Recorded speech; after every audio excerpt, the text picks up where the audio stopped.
So, magandang araw naman mga tropa. So, dito naman tayo magsisisid. So, itong time na to mga tropa, nakasisid na po ako dito. Nakita ko na po yung semi-oversized na tarok. So, dito ako nag-attempt na maglulod ako ng full na guma. So, lahat ng mga guma ko ay ilalagay ko kasi 6 lang po ang gilod ko dyan. So, baka hindi magtagos sa katawan ng tarok. So ito na, gilod ko na habang nagbibideo po tayo. So, 2 beses ko na po yan nakita yung tarok sa baba.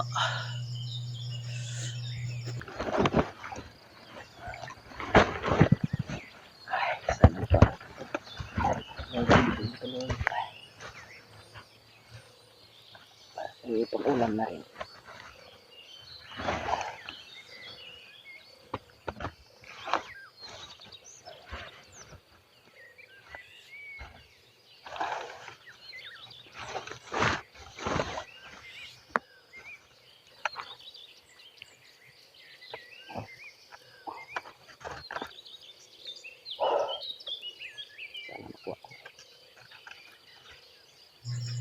So dito mga trops, tapos ko na po ilagay yung 10 guma na online po. Number 12 po yung ginagamit ko dyan para mas malakas. So dito na po, mag-attempt na po ako na magbaba sa tubig kasi nakita ko na po yung isda dyan.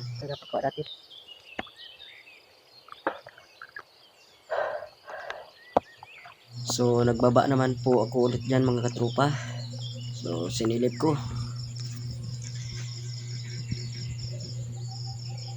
Medyo matagal-tagal ako dyan mga tropa kasi hinahanap ko po yung tarok dyan sa baba. So pasensya na po kayo kasi cellphone lang po ang gamit natin.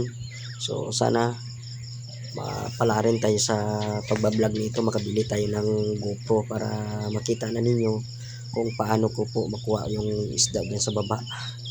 Kasi cellphone lang po ang ginagamit natin dyan. So mahirap po magsisid na umahawak ka ng cellphone tapos umahawak ka pa ng pana. So pasensya na po muna sa mga mga tropa na gusto daw makita yung isda na paano panain. So paakyat na po ako dito mga katropa. So hindi ko pa po nakita yung isda dito kasi sobrang dilim, tapos medyo nagpalayo-layo po konti yung dito, yung tarok. Wala na. Hindi ko kita. Parang dito lang yan.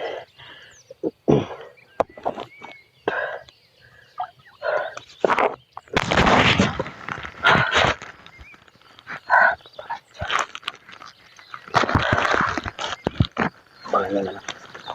Kita din natin ito mamaya.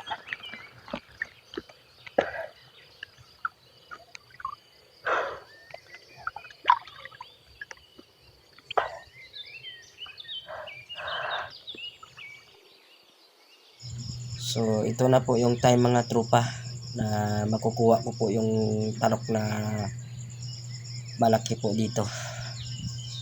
So ito na po, paakyat na po ko dito. So makikita nyo na po ito kung gaano po kalaki yung nakuha ko dyan. So ito na po mga tropa. Tagal ko din na-recover ba? Matagal bumalik. Silipin natin sa baba.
So ayan mga trops. So nakuha din natin yung tarok. Tapos may dalawang tilapia po tayo na nakuha din. So paldo naman po mga trupa. May pang-ulam naman po tayo. So salamat po sa panonood. So sa hindi pa po nakapalo dyan, follow nyo na. Like and share po mga trupa. Maraming salamat po sa inyong lahat sa panonood. Thank you po. And God bless. Babu.